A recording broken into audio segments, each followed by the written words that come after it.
Hello my dear friends, कैसे हैं आप सभी। उम्मीद करता हूं आप सब बहुत अच्छे होंगे। मैं प्रमोद कुमार साहनी मैथमेटिक्स में आप सभी का बहुत बहुत स्वागत करता हूं। दोस्तों, हम लोग chapter number 6 application of derivative में टॉपिक रेट ऑफ मेजर पढ़ लिया है। इंक्रीजिंग और डिक्रीजिंग फंक्शन पढ़ रहे हैं, जिसमें हम लोगों ने दो टाइप पढ़ लिए थे। वो दो टाइप कौन कौन से थे? पहला तो था फाइंडिंग इंटरवल बेस्ड, जिसमें हमारे पास कोई फंक्शन दिया होता है और उसके इंटरवल को फाइंड आउट करते हैं। सेकेंड टाइप हमने पढ़ा था जिसमें गिवन इंटरवल में आपको इंक्रीजिंग या डिक्रीजिंग प्रूफ करना होता है। मतलब आपको इंटरवल दिया होता है, प्रूफ करना होता है कि क्वेश्चन उस इंटरवल में इंक्रीजिंग या डिक्रीजिंग है। आज हम लोग पढ़ने वाले थर्ड टाइप, जिसमें क्वेश्चन वाला आपसे इंक्रीजिंग डिक्रीजिंग देगा और साथ में किसी अननोन वेरिएबल की वैल्यू पूछेगा आपसे। ठीक है, इसीलिए हमारे आज के टॉपिक का नाम है finding unknown value based question. तो ये जो क्वेश्चंस है, अब हो सीबीएसई एग्जाम में आने के इस टाइप के क्वेश्चंस के पूरे पूरे चांसेस है, क्योंकि सीबीएसई अगर आप देख पा रहे हैं तो धीरे धीरे अपने एग्जाम्स का लेवल इंक्रीज कर रहा है। और धीरे धीरे एग्जाम्स का लेवल अगर इंक्रीज करता है तो इंक्रीजिंग डिक्रीजिंग फंक्शन के इस टाइप के प्रॉब्लम्स के आने की बहुत बहुत चांसेस है, बहुत पॉसिबिलिटीज है कि इस तरह के क्वेश्चंस आपसे पूछे जाए। ये क्वेश्चंस मैंने आज का जो सेशन है वो आपके लिए थोड़ा सा टफ हो सकता है, बट अगर आप वीडियो के लास्ट तक पूरा बने रहेंगे, पूरी कंसंट्रेशन को बना के रखेंगे, क्योंकि पूरा जो लेक्चर है कंसंट्रेशन का, आपने कंसंट्रेशन लैग किया तो मतलब हो सकता है आपको समझ में ना आए। तो पूरी तरह से अगर आप कंसंट्रेट बना करके पूरा लेक्चर कंटिन्यूसली देखेंगे तो मैं पूरी गारंटी के साथ कह रहा हूं कि आपको इस लेक्चर के अंदर किसी भी क्वेश्चन में कोई प्रॉब्लम नहीं आएगी। बहुत अच्छी अच्छी चीजें और बहुत अच्छे अच्छे कॉन्सेप्ट्स और साथ में बहुत अच्छे अच्छे क्वेश्चन सॉल्व कर सीखने को आपको मिलेंगे। हमने इसके अंदर कुछ क्वेश्चन एनसीईआरटी के भी लिए हैं और कुछ क्वेश्चंस एनसीईआरटी से बाहर के भी लिए हैं, और उसमें हमने सिंपल और टफ दोनों क्वेश्चंस का मिक्सअप करके टोटल 6 क्वेश्चन बनाए हैं। और ये 6 क्वेश्चन जब आप सीख लेंगे ना, तो मैं पूरी गारंटी के साथ कह सकता हूं कि आपको इस तरह के जो प्रॉब्लम होते हैं ना, जिनमें unknown value based question, unknown variable की वैल्यू फाइंड आउट करनी होती है, उसमें प्रॉब्लम बिल्कुल भी नहीं है। ठीक है, तो इसीलिए वीडियो के अंत तक जरूर बने रहें, लास्ट तक पूरा देखें। आपके लिए बहुत काम का पॉइंट पॉइंट क्वेश्चंस आएंगे, इसके अंदर बहुत काम का टॉपिक चल रहा है ये। और इस तरह के एग्जाम में जब भी आपसे क्वेश्चन आएंगे, आपसे गलत हो ही नहीं सकता। ठीक है, तो अगर आप 80 आउट ऑफ 80 लाने का टारगेट बना रखा आपने, तो ये लेक्चर जरूर जरूर पूरा देखिए आप, तो बिल्कुल मिस मत करिएगा। ठीक है, तो चलिए स्टार्ट करते हैं आज के सेशन को हम क्वेश्चन नंबर फर्स्ट के साथ। और क्वेश्चन नंबर फर्स्ट जो है वो पढ़ते हैं। पहले क्वेश्चन वाले ने क्या बोला है, तो इसमें क्वेश्चन वाले ने बोला है कि find the least value of A की मिनिमम वैल्यू चाहिए, least value of A, such that the function F X is equal to X square plus A X plus one is increasing on A one comma two. देख रहे हैं question में increasing दिया हुआ है, किस interval में फंक्शन इंक्रीजिंग है ये आपको मालूम है, आपको ए की वैल्यू चाहिए, वो भी लीस्ट वैल्यू चाहिए। फिर क्वेश्चन वाला कह रहा है also find the greatest value of A for which function is decreasing on interval one comma to. अब ये दो बातें हैं, अगर ये इंक्रीजिंग है तो लिस्ट वैल्यू चाहिए, और अगर ये डिक्रीजिंग है तो आपको ग्रेटेस्ट वैल्यू ऑफ ए चाहिए। तो क्या करेंगे, तो सबसे पहले हम लोग इस क्वेश्चन के दो पार्ट कर लेते हैं। पहले यहां तक का हिस्सा सॉल्व करेंगे, ये पहले का, और उसके बाद इसके बाद वाला हिस्सा। अब कैसे करेंगे, आइए इस क्वेश्चन को सॉल्व करते हैं और जानते हैं। तो सबसे पहला काम क्वेश्चन वाले ने बोला है कि फंक्शन जो दिया हुआ है वो इंक्रीजिंग है वन कॉमा टू के अंदर। तो लिख देते हैं हम यहाँ पे कि F X is equal to X square plus A X plus one is increasing. मैं इंक्रीजिंग को थोड़ा शॉर्ट में है ना एरो बना के लिख देता हूँ, आप एग्जाम में लिखेंगे, बोर्ड एग्जाम में पूरा लिखना है आपको। मैं एरो बना के लिखता हूँ, increasing in x belongs to close interval one comma, इस इंटरवल में आपका फंक्शन इंक्रीज। तो इंक्रीजिंग और डिक्रीजिंग के लिए करते क्या है हम लोग, एक बार डेरिवेटिव, आप भी इसका एक बार डेरिवेटिव कर दीजिए। तो एफ डैश एक्स आएगा 2x प्लस ए और 1 का 0, ये सेम रहेगा। और ये भी हम पढ़ किस इंटरवल में रहे सारा चीज, तो हम सब कुछ पढ़ रहे हैं x बिलोंग्स टू ए 1 में, तो for all x belongs to 1 comma close interval 1 comma 2। अब इंक्रीजिंग की बात कर लेते हैं, तो लिखते हैं यहाँ पे फॉर इंक्रीजिंग। तो आपको मालूम है इंक्रीजिंग के लिए क्या होता है condition, F dash X greater than equal to 0, या ग्रेटर देन 0 लगाओगे तो भी चलेगा। तो मैं एट इंस्टेंट वैल्यू के लिए मैं इक्वलिटी को होल्ड करेगा, तो मैंने इक्वल टू लगा दिया।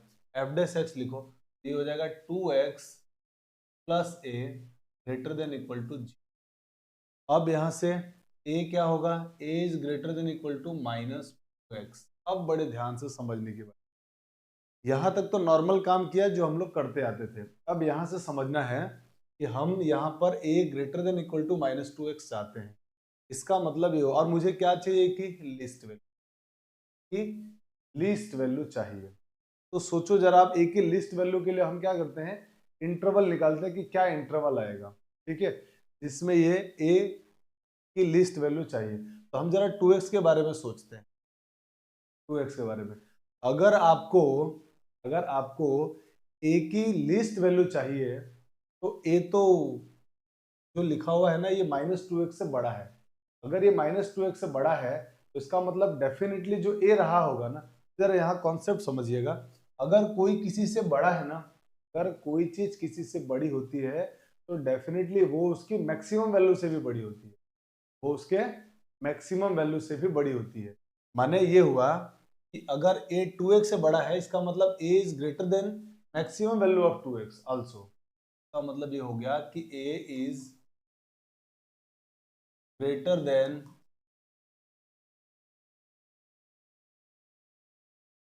मैक्सिमम वैल्यू ऑफ, का मतलब ये सॉरी -2x की मैक्सिमम वैल्यू से भी बड़ा होगा, ठीक है। और अगर ये -2x की मैक्सिमम वैल्यू से बड़ा होगा तो हम ये फाइंड आउट करते हैं कि 2x की मैक्सिमम वैल्यू है कितनी। तो हमारे को x तो मालूम है ही, अगर x मालूम है तो हम लिख देते हैं यहाँ पे कि 1 is less than equal to x is less than equal to 2। ये x के बारे में दिया हुआ है। तो अब मुझे तो चाहिए -2x, तो मैं जैसे इसको -2 से मल्टीप्लाई करूंगा साइन ऑफ इनइक्वालिटी चेंज, तो ये क्या बन जाएगा, साइन ऑफ इनइक्वालिटी चेंज, तो 2 इधर और 1 इधर ले रहा हूं मैं, -4 less than equal to 2x, sorry -2x less than equal to -2। तो आपका जो -2x आया वो -4 से -2 के बीच में आ गया। तो इस -2x की मैक्सिमम वैल्यू क्या होगी, तो आप बोलोगे मैक्सिमम वैल्यू सर है -2, का मतलब जो a होगा वो -2 से भी बड़ा होगा। और a अगर -2 से भी बड़ा है, इसका मतलब मैं उसको इधर लिख रहा हूं, a -2 से बड़ा है, इसका मतलब हम बोल सकते हैं a is greater than equal to minus का, क्योंकि ये इसके मैक्सिमम वैल्यू से भी बड़ा होगा। कोई किसी से बड़ा है, इसका मतलब उसकी मैक्सिमम वैल्यू से बड़ा होगा। इसका मतलब जो आपका a आया है वो a आ गया है a belongs to close interval -2 to infinity. और अगर ये आया है तो आपसे क्वेश्चन वाले ने क्या मांगा था, लीस्ट वैल्यू ऑफ a। तो बताओ यहाँ से a की लिस्ट वैल्यू माने सबसे छोटी वैल्यू क्या होगी, तो -2 से इन्फिनिटी तक में सबसे छोटी वैल्यू क्या आ गई, -2। इसीलिए हमारे इस क्वेश्चन का आंसर हो गया least value of a is equal to -2। I hope कि आपको ये बात समझ में आ गई। इतना आराम से हमने इस खतरनाक से दिखने वाले प्रॉब्लम को हमने सॉर्ट आउट कर लिया है। अब आते हैं इसके सेकंड पोर्शन की तरफ। इसका जो सेकंड पार्ट है उसको जरा सॉल्व करने की कोशिश करते हैं। सेकंड पार्ट क्या कह रहा है, find the greatest value of a for which function is decreasing on 1,2। अब ये डिक्रीजिंग होगा तो आपको ग्रेटेस्ट वैल्यू चाहिए। तो सेम आप यहां तक की पूछ चीजें तो सेम लिख दो, एफ डैश एक्स तो हमारे को मालूम है, बस यहां लिखना है फॉर डिक्रीजिंग। तो डिक्रीजिंग के केस में क्या बनेगा, ये F dash X is less than equal to 0। मैं एन इंस्टेंट वैल्यू पर मैं इक्वल टू को होल्ड करा देता हूं, इसलिए मैंने यहाँ पे इक्वल टू को भी लगा दिया है। आप नहीं लगाओगे तो भी कोई दिक्कत नहीं है। इंस्टेंट वैल्यू के लिए हमने क्या लगा दिया इसके अंदर, equal to. F dash X की वैल्यू क्या है, 2x plus A is less than equal to. अब यहां से इसको जब सॉल्व करेंगे तो a इज, सॉरी 2x, या a को रहना तो a ही निकाल दो, a is less than equal to minus 2x। a की वैल्यू -2 से छोटी है, a की वैल्यू -2 से छोटी। अब जरा सोचिए इस बात को कि अगर कोई किसी से छोटा है, कोई किसी से छोटा, तो कोई किसी से छोटा कब होगा, जब वो उसकी मिनिमम वैल्यू से भी छोटा हो जाए, जब वो उसकी मिनिमम वैल्यू से छोटा हो जाए। और हम अभी यहाँ निकाल चुके थे कि जो हमारा 2x था ना वो -4 से 4 के बीच में है। देखो ये हम निकाल चुके हैं, यहाँ पे हमने लिख दिया है कि -4 is less than equal to 2x, -2x is less than equal to -2x, ये हम निकाल चुके हैं। और अगर ये हम निकाल चुके हैं तो जरा मुझे बताइए a की वैल्यू -2x से छोटी है, -2x से छोटी होने का मतलब 2x की मिनिमम वैल्यू से भी छोटा हुआ। इस लाइन का मतलब ये हुआ कि a is less then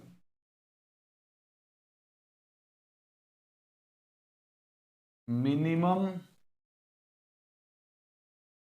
value of -2x। इसका मतलब a 2x की मिनिमम वैल्यू से भी छोटा होगा। इसका मतलब ये हुआ कि हम ये लिख सकते हैं a is less than equal to -2x की मिनिमम वैल्यू कितनी है, माइनस, ये क्या लिख दिया हमने, -4। a की वैल्यू -4 से छोटी है, इसका मतलब ये हुआ a belongs to open interval -∞ to -4 close. a की वैल्यू -4 से छोटी कहां तक जाएगी, -∞ तक। अब जरा मुझे ये बताइए कि a की आपसे क्या पूछा था, ग्रेटेस्ट वैल्यू, a की सबसे बड़ी वैल्यू क्या होगी, तो आप कहेंगे -4, इससे बड़ी हो ही नहीं सकती। तो हमारा आंसर बन गया फाइनली यहां से, ग्रेटेस्ट वैल्यू ऑफ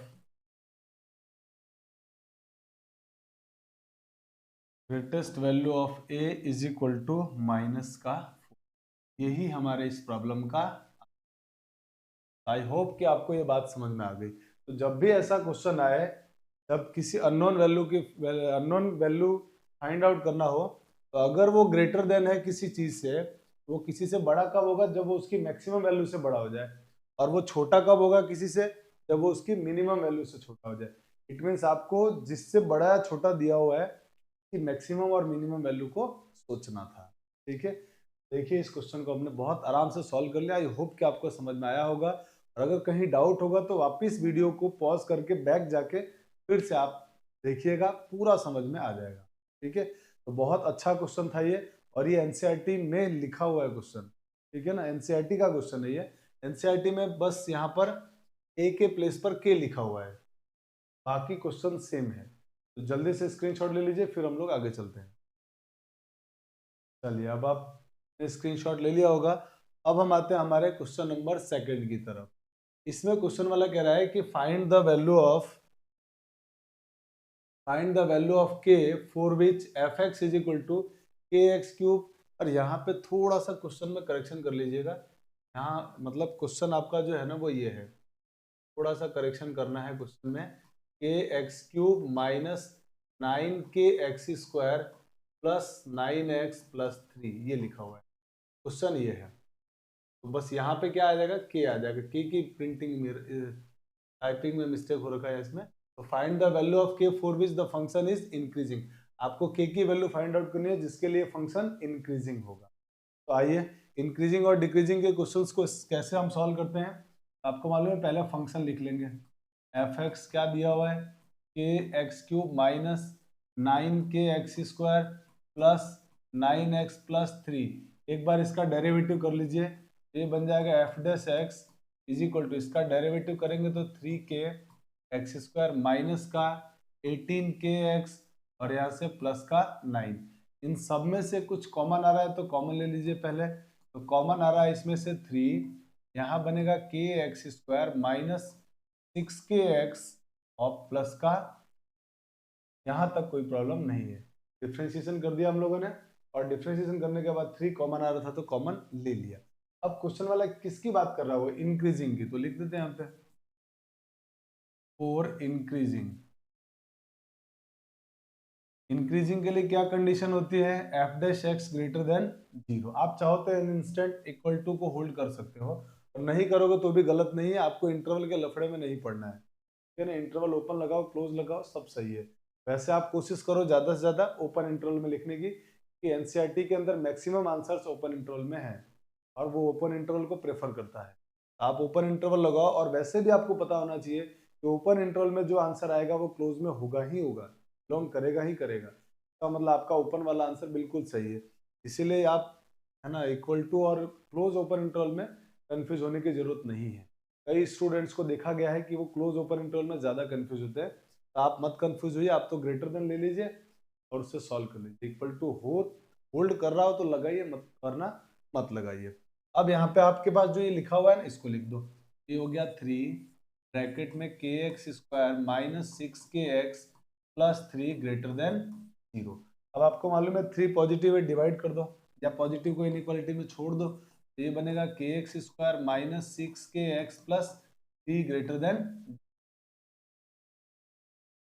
अब आपको दिख रहा होगा ये पूरा एक्सप्रेशन जो है ना, एक क्वाड्रेटिक एक्सप्रेशन है, और क्वाड्रेटिक इक्वेशन क्या चाहिए, पॉजिटिव। तो आपको ये बात पता होनी चाहिए कि कोई भी quadratic expression X square plus B X plus C positive तब होता है जब ए की वैल्यू पॉजिटिव हो एंड डी नेगेटिव हो, तब होता है ये पॉजिटिव। और क्वाड्रेटिक एक्सप्रेशन नेगेटिव कब होता है, it means X square plus B X plus C less than 0 तब होता है जब ए लेस देन 0 हो and D also less than 0 हो। तो ये आपके पास दो कंडीशंस जिनको ध्यान रखना है। तो एक क्वाड्रेटिक एक्सप्रेशन आपको क्या मिल रहा है, नेगेटिव क्वाड्रेटिक एक्सप्रेशन आपको मिल रहा है यहाँ से पॉजिटिव। तो क्वाड्रेटिक पॉजिटिव कब होगा, जब आपका ए पॉजिटिव होगा एंड डी नेगेटिव होगा। तो ए कौन है इसमें, के का मतलब के greater than 0 and D negative होगा, मतलब D less than 0। D means discriminant. तो अब यहाँ से हम सॉल्व करते हुए अगर चलेंगे तो ये बन जाएगा के ग्रेटर देन 0 एंड डी का मतलब B square minus 4ac। D कितना है यहाँ पे 36, माइनस सिक्स के है, तो -6 के इसका स्क्वायर कितना होगा, प्लस का 36 के स्क्वायर, बी स्क्वायर माइनस 4, ए की वैल्यू कितनी है के 4ax, B square minus 4ac, सी की वैल्यू 3 लेस देन 0। क्लियर यहाँ तक। देखिए हमने क्या किया, बी स्क्वायर माइनस 4ac लिखा है, ठीक है ना, ए और सी की वैल्यू। तो यहाँ से हो गया इम्प्लाइज के इक्वल टू 0 एंड ये हो गया 36 और ये हो गया 12k। तो इन दोनों में से आपको दिख रहा होगा 12 कॉमन, तो 12 कॉमन लिया तो क्या 12k कॉमन ले लेते हैं। तो 12k कॉमन लिया, अंदर यहाँ बचेगा 3k माइनस का 1 लेस देन। अब हम क्या करते हैं, 12 पॉजिटिव है, इससे डिवाइड कर दो, तो ये सेम चल रहा है आपका एंड इधर, और 12 से डिवाइड किया तो k 3k minus 1 less than 0। और अब हमारे को आंसर देना है। तो फाइनली जो दोनों जहां पर एग्री होंगे, ये और ये टर्म, आपको ध्यान रखना है के नेगेटिव भी नहीं लेना है, 0 से बड़ा ही लेना है, तो अब हमारा आंसर आ जाएगा। तो नंबर लाइन पे इन वैल्यूज को प्लॉट करो, तो यहाँ से के की वैल्यू क्या आ गई, यहाँ से के की वैल्यू क्या आएगी 1/3, और राइट दोनों की डिग्री ऑड है तो साइन चेंज होगा, तो राइट साइड में प्लस फिर माइनस और फिर प्लस। लेस देन का एरिया लेस देन लिखा हुआ है, का मतलब नेगेटिव एरिया आंसर होगा। और ये क्या कहता है आपसे, 0 से बड़ा, इसने बोला 0 से बड़ा। फाइनली दोनों किस इलाके में एग्री हो गए, इसमें दोनों का कॉमन एरिया कौन सा आया, ये वाला 0 to 1/3। तो इससे हमारा आंसर हो जाएगा k belongs to open interval 0, 1/3। ये हमारे इस प्रश्न का, देख पा रहे हैं हम लोग कितना आराम से क्वेश्चन बन जाता है, बस कॉन्सेप्ट्स पता होने चाहिए, बाकी क्वेश्चन बहुत सिंपल है। जल्दी से स्क्रीनशॉट ले लीजिए, फिर हम लोग आगे चलते हैं। आई होप आपने स्क्रीनशॉट ले लिया होगा। अब हम आते हैं हमारे अगले क्वेश्चन में। नेक्स्ट क्वेश्चन है find the value of A for which the function this is decreasing for all real value of x. Question में कह रहा है कि ये फंक्शन जो है ना वो डिक्रीजिंग है, और आपको किसकी वैल्यू निकालनी है, ए की वैल्यू। तो फिर से अननोन वैल्यू है। पहला काम तो जो हमारा करते आ रहे हैं, कंडीशंस जो मतलब बेसिक तरीका वही, पहला काम डिफरेंशिएशन, फंक्शन जो भी लिखा हुआ है उसका डेरिवेटिव, तो F X is equal to लिखा हुआ है A plus 2 into X cube minus 3a X square plus 9a X minus 1। अब इसका एक बार डेरिवेटिव, तो F dash X is equal to derivative करेंगे तो क्या होगा 3a प्लस 2, ये तो कांस्टेंट है, एक्स क्यूब का हो गया 3x माइनस 3a भी कांस्टेंट है, एक्स स्क्वायर का डेरिवेटिव 2x, 9ax का डेरिवेटिव 9a और माइनस 1 का हो गया। अब इनमें से कुछ कॉमन आ रहा है तो पहले आप कॉमन ले लीजिए, तो आपको कॉमन दिख रहा होगा, सब में से 3 कॉमन आ रहा है, कॉमन ले लिया 3, तो क्या बचेगा a plus 2 X square minus का 2ax, क्योंकि 3 कॉमन ले लिया हमने, 2ax, और यहाँ पे बचेगा प्लस का 3a, 3 हमने कॉमन ले लिया। क्या मांगा है आप क्वेश्चन में, डिक्रीजिंग की बात कर रहा है, तो लिख देते हैं यहाँ पे फॉर डिक्रीजिंग, तो डिक्रीजिंग के लिए एफ डैश एक्स क्या होगा लेस देन 0, ये रहा एफ डैश एक्स, यहाँ ले आओ, ये बनेगा 3 into A plus 2 X square minus 2ax plus 3a less than 0।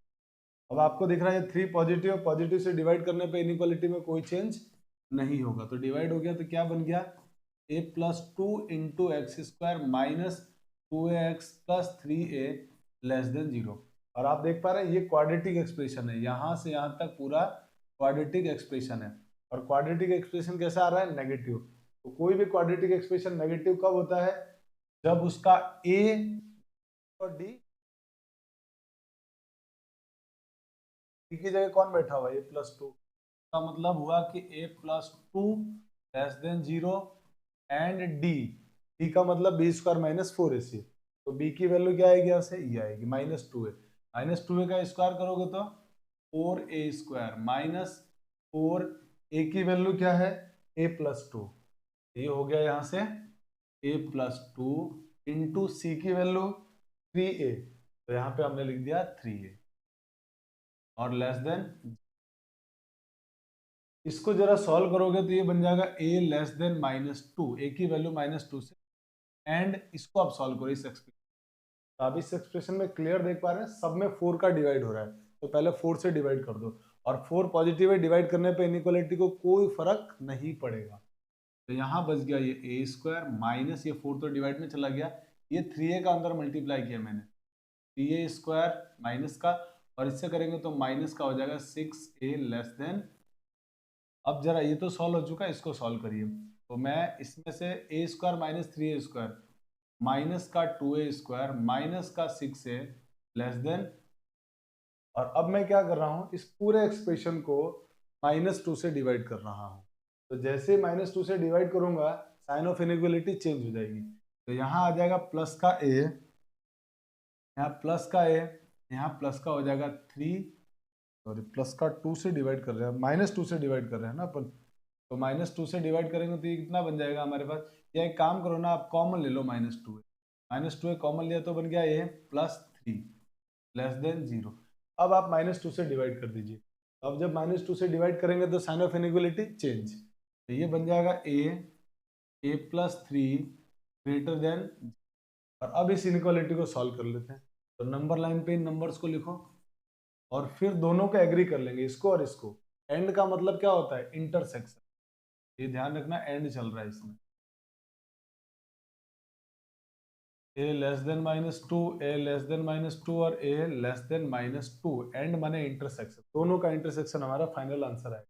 तो यहाँ से a की वैल्यू क्या आ रही है, एक तो आ रहा है माइनस 3 और एक आ रहा है, दोनों की डिग्री ऑड है इसलिए साइन चेंज होगा, राइट साइड में प्लस फिर माइनस फिर प्लस, यहाँ तक कोई दिक्कत नहीं है। अब जरा सोचिए ग्रेटर देन या लेस देन, तो ग्रेटर देन, ग्रेटर देन होने पे कौन सा एरिया आंसर होता है पॉजिटिव वाला, पॉजिटिव एरिया, एक तो ये वाला आंसर हो गया और एक ये आंसर आ गया, इस वाले का तो आंसर आ गया। अब जरा इसको सोचो ये किस में बिलोंग करेगा, तो ये कह रहा माइनस 2 से छोटा, और अब बताओ जरा मुझे माइनस 2 कहाँ होगा इस एक्सप्रेशन, आप कहेंगे सर माइनस 2 यहाँ होगा, और माइनस 2 से छोटा मतलब ये इलाका लेना है, और ये इलाके में दोनों में एक्चुअल में कॉमन क्या रहा, तो दोनों में कॉमन क्या रहेगा, तो आप कहोगे सर ये इलाका दोनों में कॉमन है और ये इलाका दोनों में कॉमन है, इसीलिए हमारा ये आंसर क्या आ गया हमारा फाइनली आंसर हो गया हमारा ए, क्योंकि ए की वैल्यू लानी है belongs to minus infinity to minus, और यही हमारे इस क्वेश्चन का।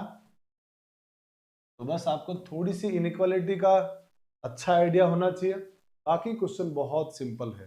बाकी आपको ये मैंने अभी जो कंडीशन लिखी थी क्वाड्रेटिक एक्सप्रेशन के पॉजिटिव नेगेटिव को, उसको थोड़ा ध्यान रखना है, फिर देखिए आपका क्वेश्चन कितना आराम से बन जाता है। ठीक है, तो चलिए आप पहले इसका स्क्रीनशॉट ले लीजिए, फिर हम लोग आगे चलते हैं। आइए अब हम कुछ और बेहतरीन क्वेश्चंस की तरफ चलते हैं जिसमें कुछ ट्रिग्नोमेट्रिक फंक्शंस भी होंगे। ठीक है, ये बहुत इंपॉर्टेंट है, इस टाइप के क्वेश्चन हो सकता है सीबीएसई अब आपसे पूछे, ठीक है ना, इसलिए इनको जरूर सीखिएगा। हो सकता है कि इस टाइप का क्वेश्चन आने वाले आपके 2024 वाले एग्जाम में जरूर पूछा जाए, तो जरूर जरूर इसको सीखिए और कोशिश करिए कि वापस आप घर पे इनके नोट्स बना लें, लिख ले एक बार, कि जब आप लिखेंगे ना तो आपको मालूम पड़ेगा कि आपसे कहाँ गड़बड़ हो रही है, आप क्या गलती कर रहे हैं। पहले सीखिए, फिर उस क्वेश्चन को लिख के तो बिना देखे सॉल्व करने की कोशिश करिए। प्रैक्टिस मैथमेटिक्स में बहुत इंपॉर्टेंट है, वो आपको लिख के ही करना पड़ेगा। ठीक है, केवल वीडियो को देखने से प्रैक्टिस नहीं होगी। ठीक है ना, चलिए अब अपन आते हैं इस क्वेश्चन में। क्वेश्चन वाला कह रहा है कि if F X is equal to this और 2x is strictly increasing for x belongs to r, find a। अब ये स्ट्रिक्टली इंक्रीजिंग है तो आपको ये फाइंड आउट करना है।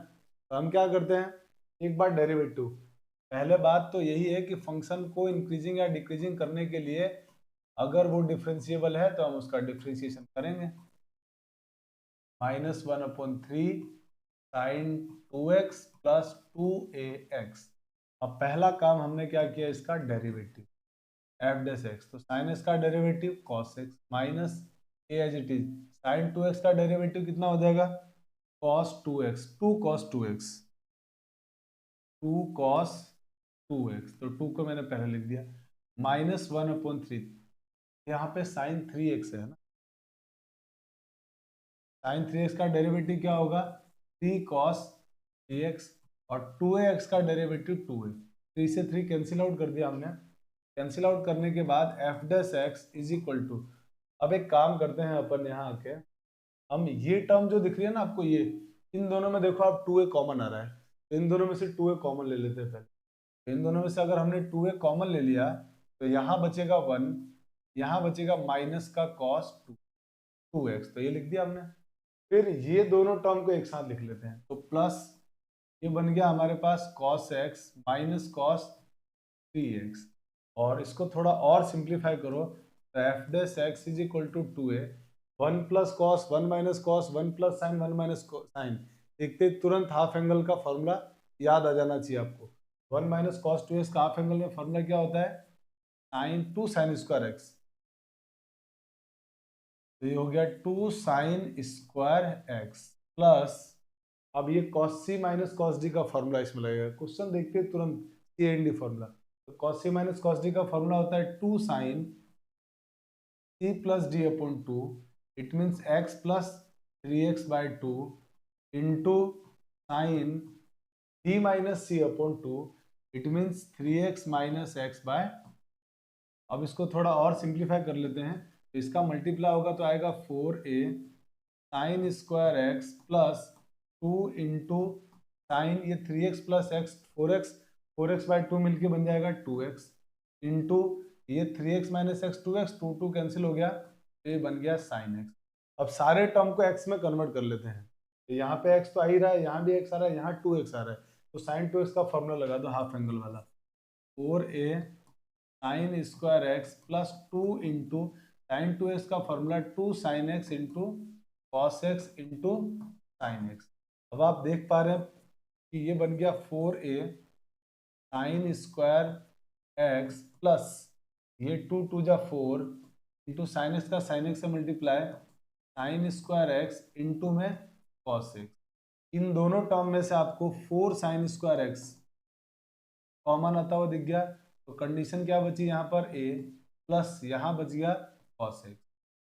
ये हम इसके आगे हम लोग अब इसका कुछ भी डेरिवेटिव नहीं कर सकते, तो हमने पूरा क्वेश्चन का एक बार डेरिवेटिव करके जितना पॉसिबल हो सकता था सॉल्व करके इसको रिड्यूस कर लिया है।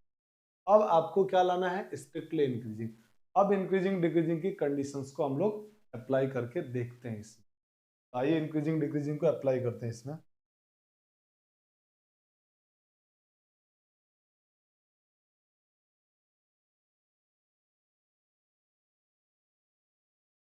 चलिए अब हम बात करते हैं फॉर इंक्रीजिंग।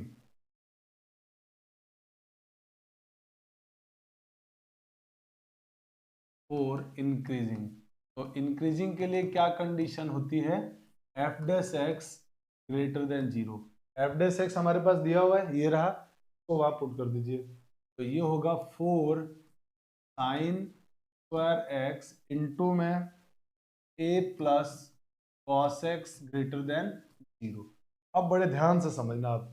अब आपको दिख रहा होगा कि आपको पूरा एक्सप्रेशन कैसा चाहिए, greater than zero means positive चाहिए, जिसमें आपका फोर पॉजिटिव होता है, साइन स्क्वायर किसी का स्क्वायर भी हमेशा पॉजिटिव होता है। और पॉजिटिव चीजों को इनइक्वालिटी में अगर इससे डिवाइड कर दें तो कोई फर्क नहीं पड़ेगा, मैंने हम पॉजिटिव को छोड़ देंगे। और अगर पॉजिटिव को छोड़ देंगे तो हमारे पास ये तो पॉजिटिव था ही, अब पॉजिटिव चाहिए तो इसको क्या होना पड़ेगा, तो इसको भी क्या होना पड़ेगा, पॉजिटिव। तभी तो तीनों पॉजिटिव का मल्टीप्लाई पॉजिटिव आएगा। इसका मतलब ये पूरा पॉजिटिव था तो इसको पॉजिटिव होना पड़ेगा। इसका मतलब ये हो गया A plus cos X greater than, ठीक है।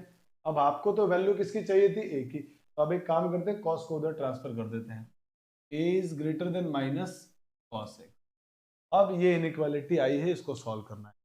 तो आपको पता है ट्रिग्नोमेट्रिक की इनइक्वालिटी को सॉल्व करने का बेस्ट तरीका है ग्राफ बनाना। ग्राफ बनाओ और उसको सॉल्व करो, ग्राफ से आपका आंसर गलत हो ही नहीं सकता। तो ग्राफ सबसे बेस्ट तरीका है, तो मैं कोशिश करता हूँ आपको ग्राफ बना के समझाने की। देखिए मैं cos x का ग्राफ बना रहा हूँ।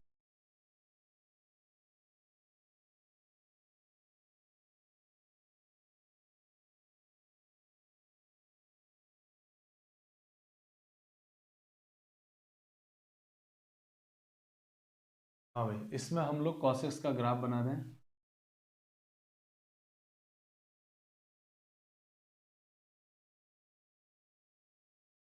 ऐसा ग्राफ होता है -1 to 1, ये ऐसा ग्राफ होता है cos x का। अब आपको चाहिए a की वैल्यू माइनस cos x से बड़ा, तो अगर ये cos x का ग्राफ है तो इसके अगर माइनस cos x का आपको ग्राफ बनाना है तो इसी ग्राफ का y एक्सिस में इमेज बना दो। तो इसी ग्राफ का जब आप y एक्सिस में इमेज बनाओगे तो माइनस cos x का ग्राफ बन जाएगा। तो माइनस cos x का ग्राफ कैसा बनेगा,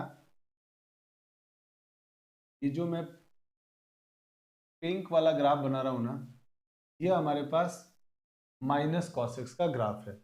ये ग्राफ माइनस cos x का, ठीक है, माइनस cos x का ग्राफ है, क्योंकि जो येलो ग्राफ है वो cos x का है, उसका इमेज बना दिया हमने। अब जरा सोचिए, आपको जो a की वैल्यू लेनी है ना, a क्या होगा, कोई भी कांस्टेंट, वो जो कांस्टेंट है वो माइनस cos a से बड़ा होना चाहिए।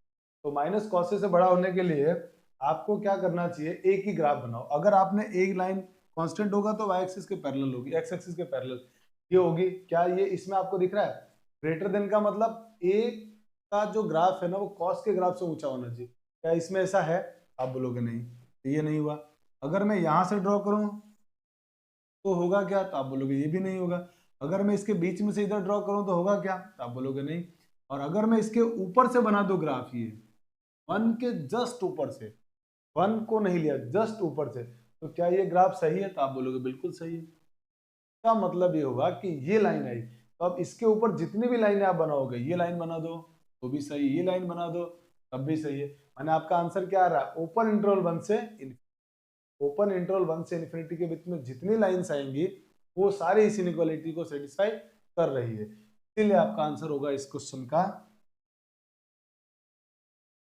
आंसर बन जाएगा आपका finally a belongs to 1 to infinity, तो ओपन इंटरवल 1 to इंफिनिटी।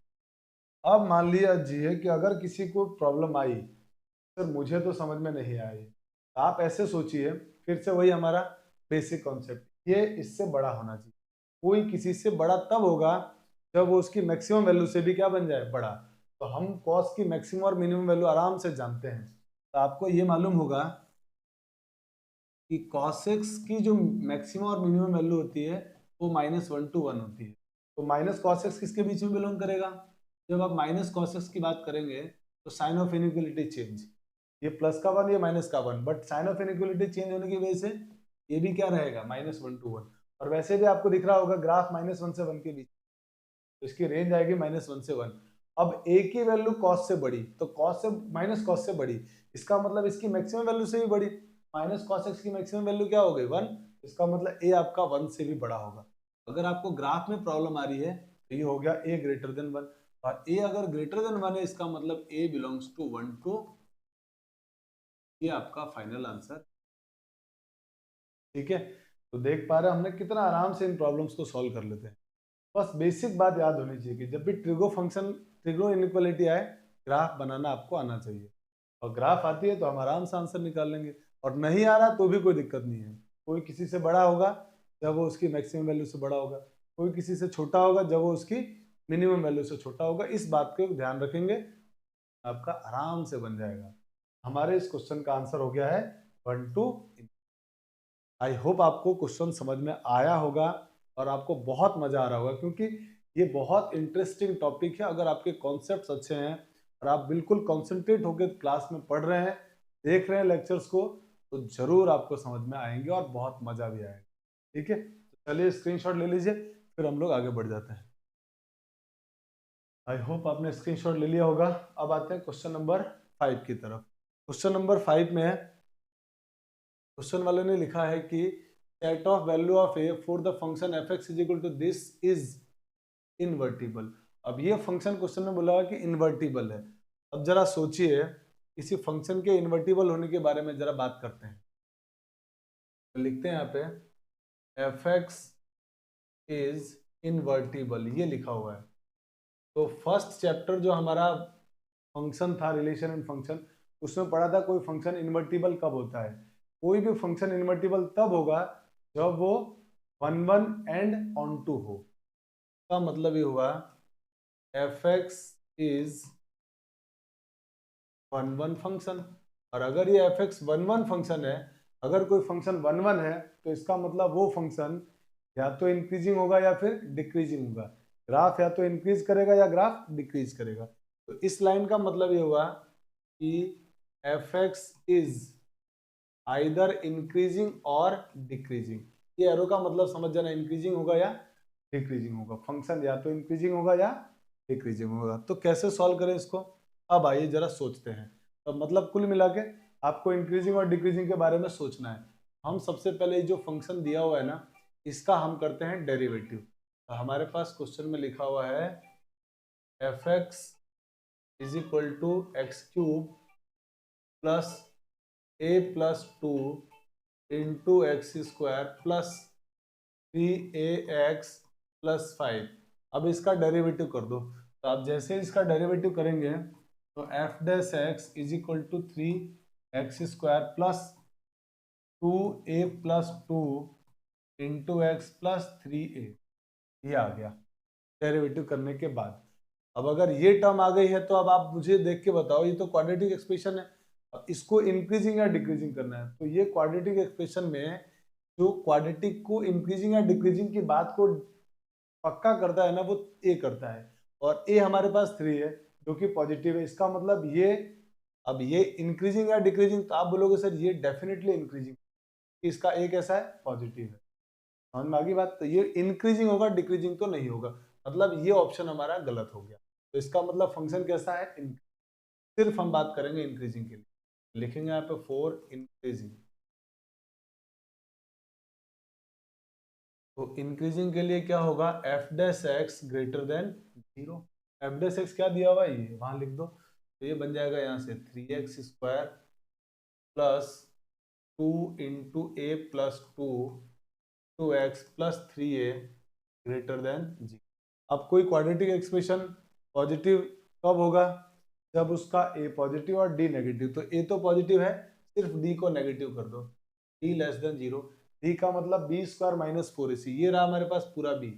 जब आप इसका स्क्वायर करेंगे तो क्या बन जाएगा? 4a plus 2 whole square minus 4, a की वैल्यू 3 एंड c की वैल्यू 3। Greater than sorry less than,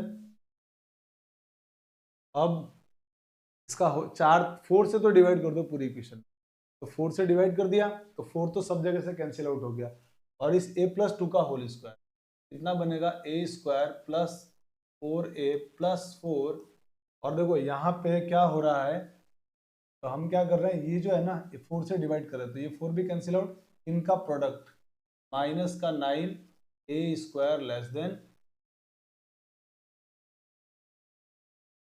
अब जरा इसको सोल्व करते हैं, तो ये a² माइनस 9a² कितना हो जाएगा, 9a² नहीं है भैया,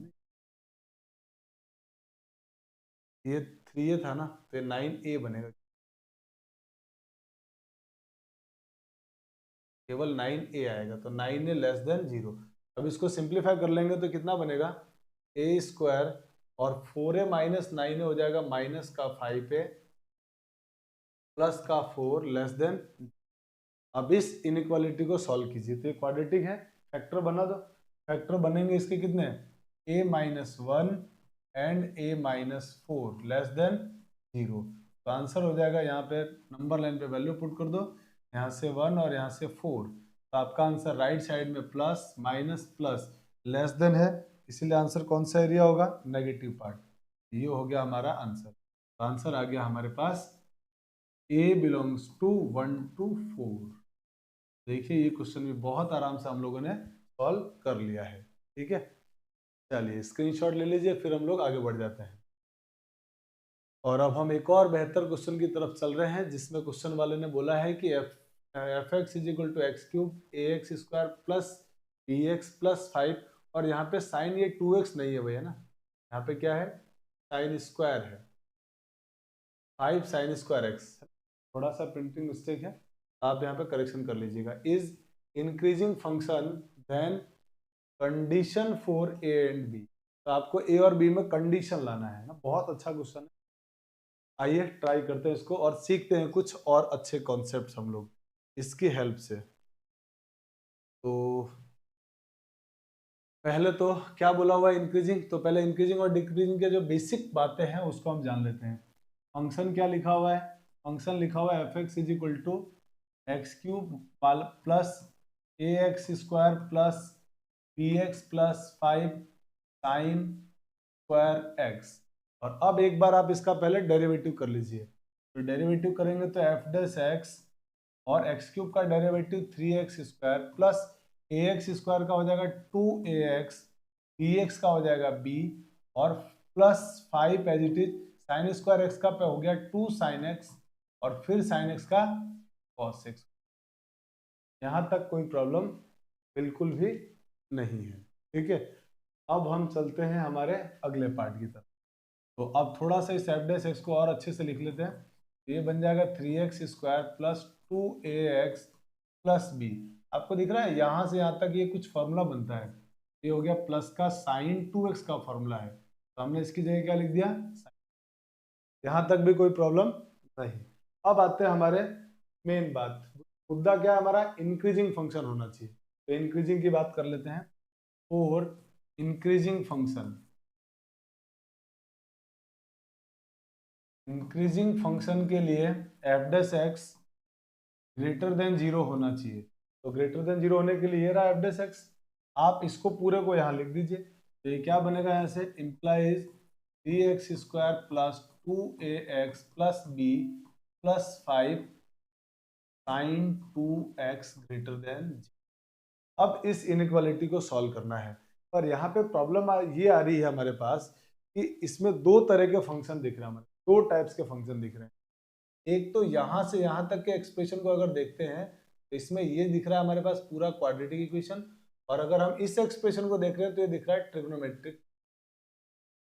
अब क्वाड्रेटिक और ट्रिग्नोमेट्रिक एक्सप्रेशन को कैसे डील किया जाए इनइक्वालिटी के अंदर, और वो भी चाहिए ग्रेटर देन 0, तो जब भी आपको इस तरह की चीजें आए कि दो फंक्शन अलग अलग फंक्शन आए और इनइक्वालिटी का क्वेश्चन हो, तो आप दोनों क्वेश्चन में से इस बात को देख के पक्का कर लीजिए दोनों फंक्शन में से कि किस फंक्शन की आप रेंज निकाल सकते हैं, ठीक है, जिसकी रेंज निकाल सकते हैं उसको एक साइड भेज दीजिए और दूसरे वाले को दूसरे साइड रखिए। इस बात को आपको बहुत अच्छी तरह से ध्यान रखना है कि किसका रेंज हमको आता है, उस फंक्शन को सेपरेटली एक साइड में इधर भेज दो, इधर रखो, कोई फर्क नहीं पड़ता, एक साइड कहीं भी आपको भेजना है। तो आपको पता है कि हम इस पूरे इसमें इसकी रेंज नहीं जानते। क्यों नहीं जानते? क्योंकि ए और बी हमारे को मालूम ही नहीं है। साथ में इसकी रेंज जानते हैं sin 2x की, कि sin 2x की जो रेंज होती है वो -1 से 1 के बीच में होती है। ये बात हमारे को मालूम है। तो हम क्या करते हैं, इसकी रेंज मालूम है, पहले इसकी रेंज निकाल लेते हैं। तो अगर इसकी रेंज के बारे में बात की जाए तो हम जानते हैं कि हमारे पास जो sin 2x होता है ये बिलोंग करता है -1 से 1 के लिए। तो हमको तो 5 sin 2x चाहिए, इसको 5 से मल्टीप्लाई कर दो। 5 sin 2x belongs to -5 to +5, ये आ गया। ये हमारे काम की चीज आ गई। अब हम चलते हैं हमारे क्वेश्चन की दुनिया में, कि क्वेश्चन में हमको क्या चाहिए। तो हम क्या करते हैं, जो 5 sin 2x है ना, इसको उस साइड भेज देते हैं। तो भेजने के बाद क्या बन जाएगा, 3x² plus 2ax plus b greater than -5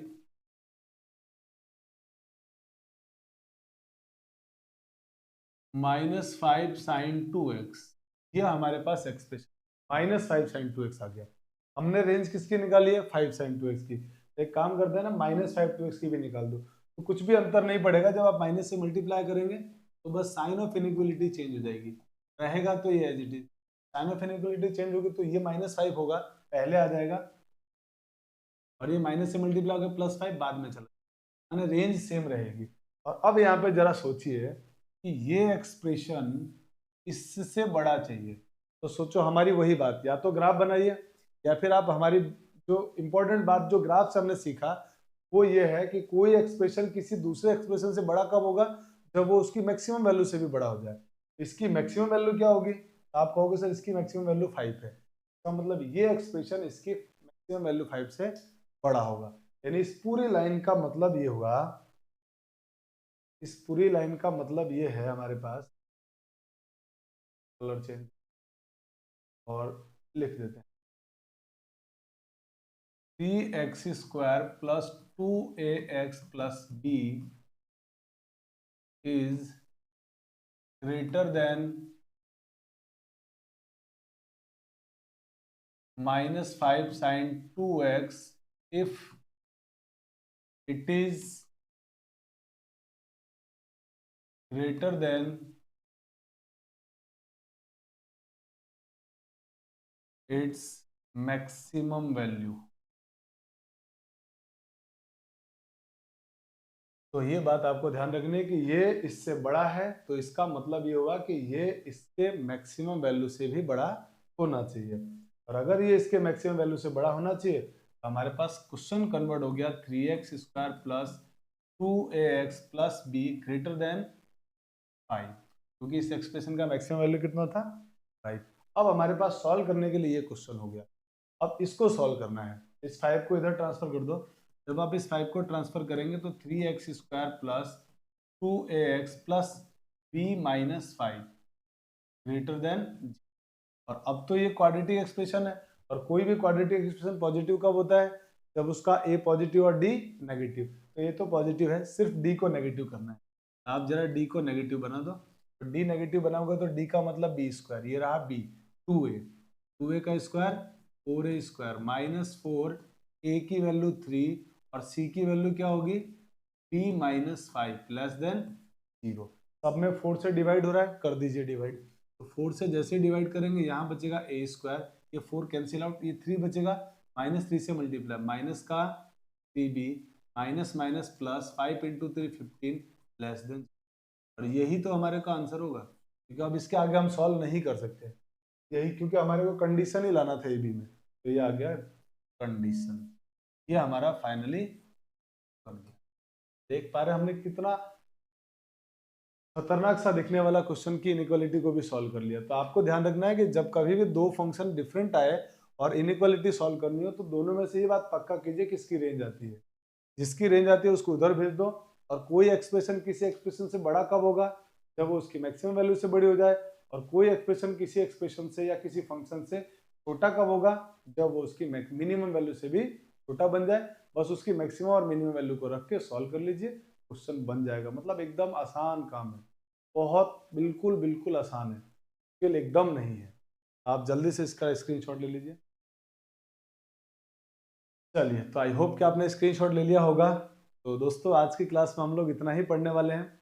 आई होप कि आपने इस क्लास को बहुत एंजॉय किया होगा और मैं आप लोगों के लिए मेहनत करके लगातार अच्छे क्वेश्चन का कलेक्शन लेके आ रहा हूं और आपको पढ़ा रहा हूं, ताकि आपके बोर्ड एग्जाम्स में एक भी नंबर नहीं कटेगा। अगर आप पूरा मेरे कॉन्सेप्ट्स को, मेरी क्लास को फॉलो करते हैं, तो मैं पूरे दावे के साथ कह सकता हूं कि आपके बिल्कुल मार्क्स नहीं कटने वाले, एक नंबर भी नहीं कटेगा। मतलब कंप्लीटली आप उस एग्जाम्स में 80 आउट ऑफ 80 ले आएंगे। साथ ही मेरे एमसीक्यू वाले जो क्वेश्चंस मैं कराता हूं, उनको भी जब आप सॉल्व करेंगे तो आपसे सीयूईटी एग्जाम, माने नॉर्मल जो छोटे मोटे एंट्रेंस एग्जाम है ना, जैसे सीयूईटी हो गया, एनडीए हो गया, जेई मेंस हो गया, ये सब आप आराम से निकाल लोगे। वो बिल्कुल मुश्किल नहीं आने वाला है। पूरा कॉन्सेप्ट पढ़ ही उसी हिसाब से रहे, उसी पैटर्न को ध्यान में रख के पढ़ रहे हैं, क्योंकि आपको सिर्फ केवल 12th क्लास पास आउट नहीं होना है। आफ्टर 12th आपको कभी ना कहीं अच्छी यूनिवर्सिटी में एडमिशन लेना है। उसके लिए एंट्रेंस एग्जाम देना बहुत जरूरी है, और उसमें मैथमेटिक्स के आप स्टूडेंट हैं तो मैथमेटिक्स का वेटेज डेफिनेटली ज्यादा होगा। ठीक है, तो इसीलिए आपको पूरे कॉन्सेप्ट्स को अच्छी तरह से फॉलो करना है, और मैं आपके साथ लगातार एग्जाम तक कॉन्स्टेंटली जुड़ा रहूंगा और आपकी हेल्प करता रहूंगा। ठीक है, तो अगर आप चैनल पे नए हैं तो चैनल को लाइक शेयर सब्सक्राइब जरूर करें। साथ ही अगर आपको मैथमेटिक्स से रिलेटेड कोई डाउट या कोई क्वेरी है, या किसी भी प्रकार की कोई रिक्वायरमेंट है स्टडी मटेरियल की, तो आप हमारे टेलीग्राम चैनल साहनी मैथमेटिक्स से जुड़िए और उसमें मुझे कमेंट करके बताइए कि आपको किस चीज़ की प्रॉब्लम आ रही है या मैथमेटिक्स में क्या डाउट है। आप वहाँ हमको शेयर कीजिए। मैं और मेरी टीम कोशिश करेंगे कि आपके डाउट्स को बहुत जल्दी सॉल्व करके आपको बता सके। ठीक है, तो चलिए मिलते हैं नेक्स्ट लेक्चर में। Thanks for watching. जय हिंद।